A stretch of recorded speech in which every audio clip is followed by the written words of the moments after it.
Hey everybody, Barry here again. As you can see, the Turbo LS Caravan has a turbo again. That's very exciting. What's not very exciting is it has a noise, which it had when I first built this engine, and I wasn't sure. Well, it didn't have a noise until I got into it, got into a little bit of boost. Fuel was fine, but I might have had a little bit too much timing in it and may have messed up some ring lands. Again, for like my 5th time. I never learned. So I'm gonna go do a compression test on this thing and see what it is. I'm gonna make an educated guess from previous experiences and say number 5 and 7 have ring lands cracked, and we'll know that based on the compression ratings we get. So I'm gonna start with those two first. I'll pull all the plugs out to make it easier on cranking and stuff like that, and go one at a time, see what we got. Fingers crossed.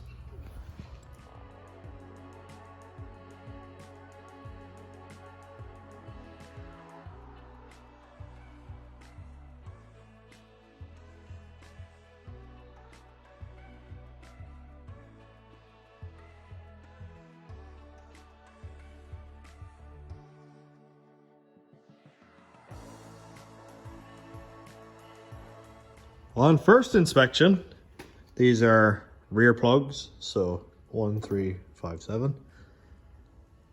They all look fine, no deposits or anything on them from detonation or anything. Not too rich. I'm still working on putting in fuel in the right places, taking fuel out, so I'm not concerned about the color. It's not a nice tan color, but it's not bad. Time to screw in the compression tester. Woohoo! I've got it screwed into number 7, and let's do this in real time. I'm gonna set you up on the tripod. Get in nice and close.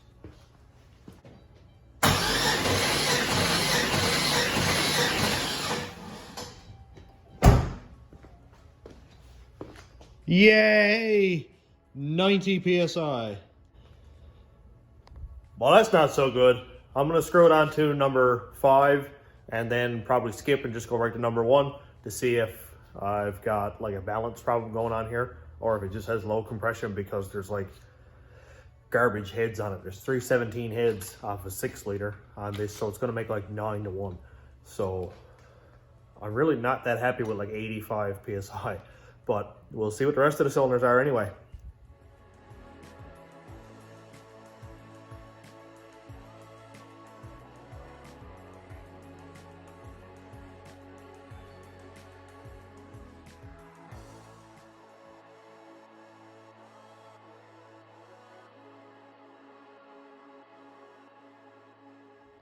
One piece of advice, always check your equipment.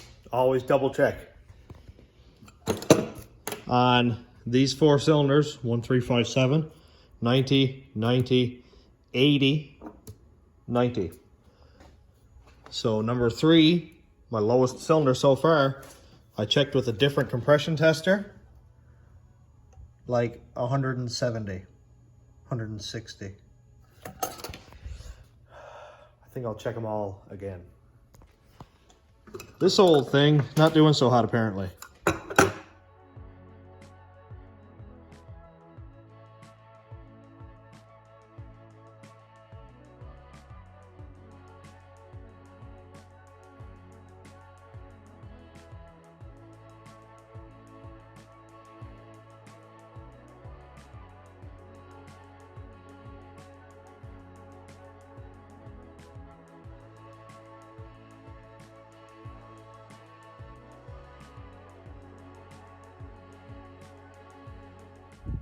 I've got good news and bad news. The good news is I got perfect compression.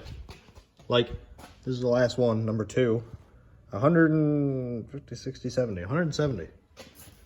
Everything is all pretty well even. 160 is my lowest. I got 3 cylinders at. Then it's 170. A couple at 180. I'm perfectly happy with that. It's off by a little bit more than I would like, but it shows that I have good compression. 90, I was very nervous about. I didn't touch the heads. I didn't pull the valves out of them. I didn't do anything. No seals in them, just bolted the heads on. They came off a parts truck I had no idea what they're like. So it's a good thing that I'm closer to 200 pounds than I am 100. Anyway, so that's all right. But who knows what the noise is? I have no idea. I don't really want to find out. But I'm going to drive it. Other than that, I don't really know. I'm going to go and put the plugs and wires back in it and bolt the front bumper on. I think I'm finally going to go and clean that windshield because that's all the oil that came out of the engine when it exploded the first time. And now there's dust and mosquitoes all glued onto it. So I'll clean that up. And where to go from here, I have no idea. I did some runs last night, like 6 or 7 good runs, 50% throttle, got into 3-4 pounds, and the noise didn't get worse at all. It's only like sometimes, it's almost like a lifter that is not pumping up all the way or something stupid like that, or a push rod making noise. And I'm just gonna run it because why not? It'll let me know sooner or later what the problem is, and then I'll build an engine and I'll put in it. So I feel like I've said this before, like a lot. But I'm gonna go and bolt on this stuff, put all that back in, and get it running, and pretty much it. While I'm here, something else that's been weirding me out for the last while is if I hook up the battery, I'll leave it hooked up all night. When I come in the morning, it'll be down to like 6 volts, it'll be stone dead. And I've been hearing a ringing noise, and listen closely.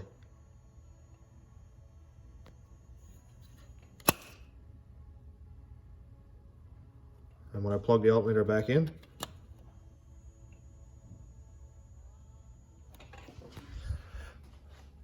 that's freaky. I assume whatever's making that noise is drawing power. So I think I'm gonna plug in another alternator. I got a couple here. I don't know, I got 140 amp or something there. That's probably different. That is different. Okay, anyway, I got a couple on parts vehicles. I'll pull one off and bolt it onto that and see what it does. I've had that alternator on the rat rod for the last like 3 years, and it came off of an 02 that was an absolute rust bucket. Plus I painted it like 3 times with spray paint, so it's very possible that it could be rough. I haven't done a voltage test on it. I assume it's working fine. It's I don't have a battery light on it. But anyway, back to the task at hand.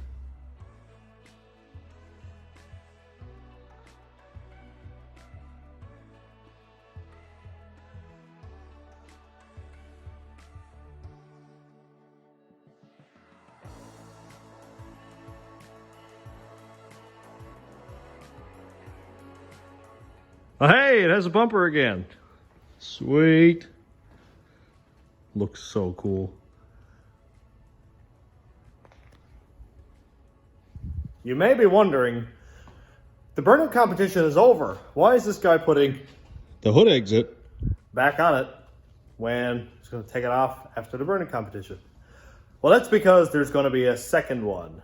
Eddie and I were talking to Brad, the owner of the track, and said, can we get kind of like a redemption run, like a rematch, something like that? And he said, absolutely. Sometime early August, I'll be more than ready, unless it blows up again the day before, but whatever, I'll do it again, I don't care. So there's gonna be another burnout competition, and hopefully by then, I've got like 2 weeks or 3 weeks, so there's no reason in this world that I shouldn't be ready now. The compression is perfect. Turbo seems fine, it spools. It was making 4 pounds at 56% throttle at 3,500. So the boost has moved up in the RPM range. I've only got 9 degrees timing total now on 91 octane. And that's gonna save this engine, I think. I can't wait. I cannot wait. I can absolutely not wait. I didn't get a chance to do what I hoped I would be able to do at the burnout competition this year. And I had a couple people come up to me and say, oh, I was really disappointed with your burnout. Yeah, I thought you would have done a lot better. Given the circumstances, I think I did okay. Anyway, this time, hopefully, I don't go out and make a big fool of myself again, and it runs better. It already runs better than it did anyway. I can make a complete first to third, not even pull, just drive up the road, and it runs fine. It doesn't shut off on me. It idles. I'm ecstatic at how well this runs now. And it's getting better. I was making 4 pounds and the gate came open. 4 pounds is not quite enough, so I usually, I don't know if you're gonna be able to see it or not. Down here is the hose.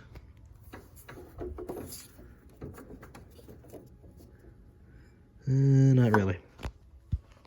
On my wastegate hose, between the turbo and the wastegate, I've got a Y in there, so that most of the boost gets evacuated out of the Y and only a small amount gets to the wastegate. Because there's only a 5-pound spring in there and I don't have any more. eBay sent me the wrong spring, of course. So I'm gonna make probably 12 or 15 pounds on this. I'm excited. That's tire frying stuff right there. Fun.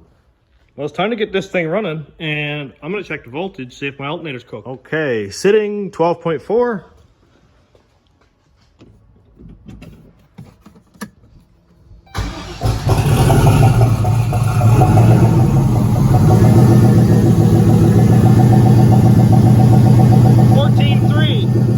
So it's not overcharging, but it's definitely putting out a lot of voltage. I think I might replace it anyway, because I don't want this to be killing the battery all the time, and it's really annoying.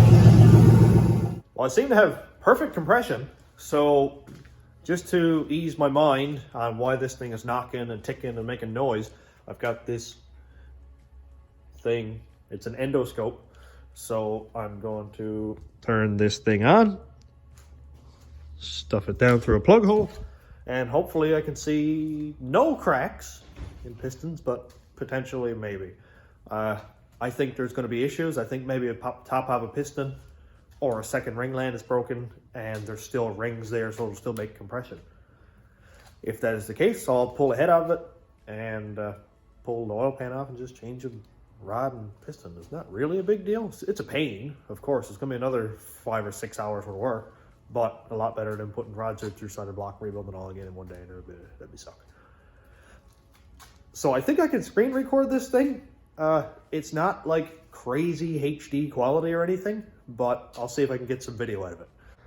Okay, I'm gonna go for number 7 back here. I'll pull out number 5 and 7 because those are the pistons that I always break. So I'm gonna start there, work my way around.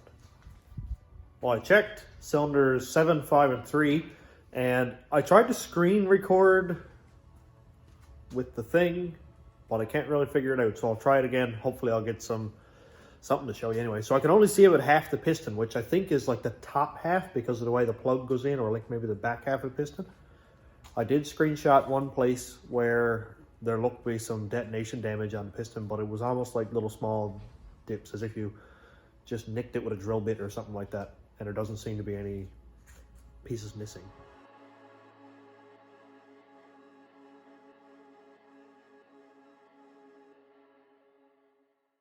There's nothing in the cylinders anyway. The cylinder walls look fine. You can still see cross hatches, but I'm going to try the rest of the cylinders anyway, just because I'm here. And I'll take some more screenshots. See, I might just hit screen record and then go ahead and light up the thing. I'm kind of hoping to find one piston broke so that I know definitively what it is, because I don't want to pull heads out of it and it'd be not that, and then I got to put bearings in it or whatever, but I don't really care. It's due for an oil change anyway, because I have like 3 hours on it. So yeah, let's get this thing put together.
Probably gonna have to take the head off. Because, yeah. I thought it was all the way to the plug hole before I bumped the key. It wasn't. I'm dumb. Well, okay. What it looks like I'm gonna have to do is bolt everything back together, put plugs, wires back in it, and run it until after I get my next project finished, which is my buddy's race car. And gotta put a stock replacement cam back in that thing because it messed up and all the lobes were flat. So I'm gonna go ahead and bolt the plugs, wires back in it, see if maybe it's an exhaust leak or something's making it tick, because I don't know, pistons look fine. And I blew out the cylinder, got the old pieces out and stuff. There was only a little bit of the bore gauge in there, just some of the glass, I guess. And assume everything's fine until I can get either another engine built for this, or just pull the head out of it and see if I got a piston messed up. I can only see a portion of each piston, so I'm not completely convinced yet that they're fine, because I just couldn't see it. Let's get this thing put back together and start it up, see what we got. I got all the plugs and wires back in, all connected, and I want to check my oil pressure, but I don't have a gauge. And the oil pressure in this thing, in a Gen 3, only has one wire, and it only measures resistance.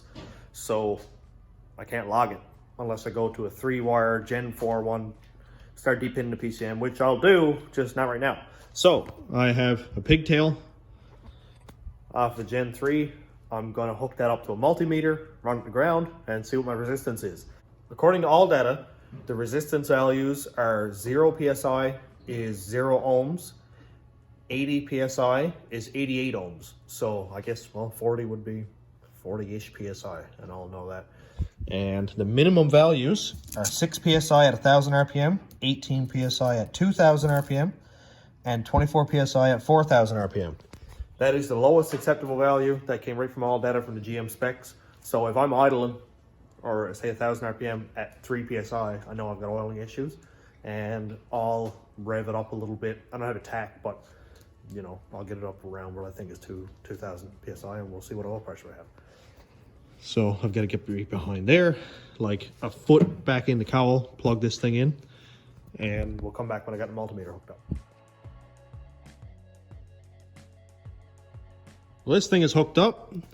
Negative wire is hooked up to the oil pressure switch. Comes up here, connected to one lead of my multimeter, goes back in, positive comes out here, and then goes to the ground. I know the colors are messed up, but I only have black and red. Set to ohms. Now I'm gonna get it running, and I'll point the tripod at this thing, see what we got. Okay, let's fire it up.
Well, I'm kind of confused, but maybe in a good way, I guess. It says up to 88 ohms is 80 PSI. That's what I checked on all data for a 2002 Chev truck. That's what this sensor is from. As soon as I started it up, it went well over 100, like 110, something like that. And then it kind of wound its way down as it got warmer to like in late 90s. So do I have really, really good oil pressure, or do I have the wrong specifications and I've got half okay oil pressure? But I'm going to go check all data again. I'll check like maybe a 2004 or maybe a 99 and see. Everything seems to point to the same thing. 40 ohms is 30 psi. So should this thing have like 80 pounds oil pressure at idle? Is that a good thing or is that a bad thing? Somebody's going to have to tell me, because I don't know, the Rat Rod used to idle at like 60 or 70 psi oil pressure. And that was this same block, just with a different top end. And a different oil pump. This one came out of a flex fuel engine, I'm pretty sure. So that might have something to do with the high pressure oil pump, because it was a VVT engine or a DOD engine. I'm gonna go check the specs and check it again, I guess. Well, I moved my ground. I did have it hooked up to this thing right here, and I moved the ground over to the head bolt down here.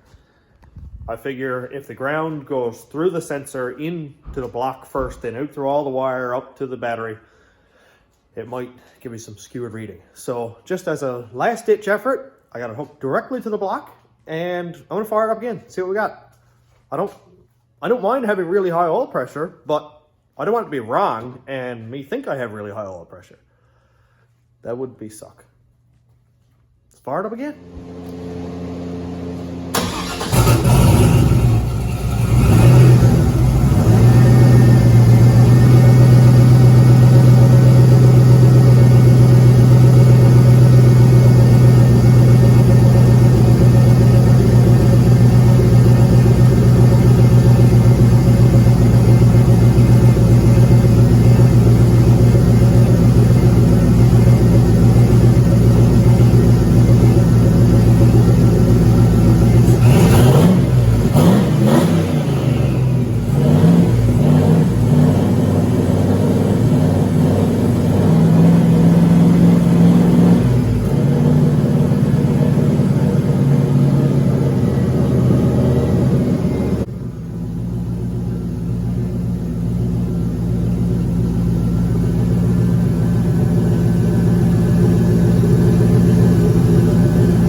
Well, if you have any ideas on what's going on here, whether it's the oil pressure sender is new, so there's no reason it should be broken or giving out faulty readings. I tried 2 different locations on the ground, right up on the battery, and down on the ground wire right off the block. So that's fine. I didn't get any skewed readings, probably 1 or 2 ohms in difference, but that's it. So if somebody else has different specs and can tell me what oil pressure I actually have, because it was idling. I think my idle is set at like 600 or 650, so there's no, I don't really think I should have 100 psi or 90 psi at idle. But when I rev it, it sort of stays around the same. It'll go up a couple ohms, but nothing serious. So anyway, I'm going to shut it down here, because I'd say my next project would probably be pulling the heads out of it, have a look. I have fine compression.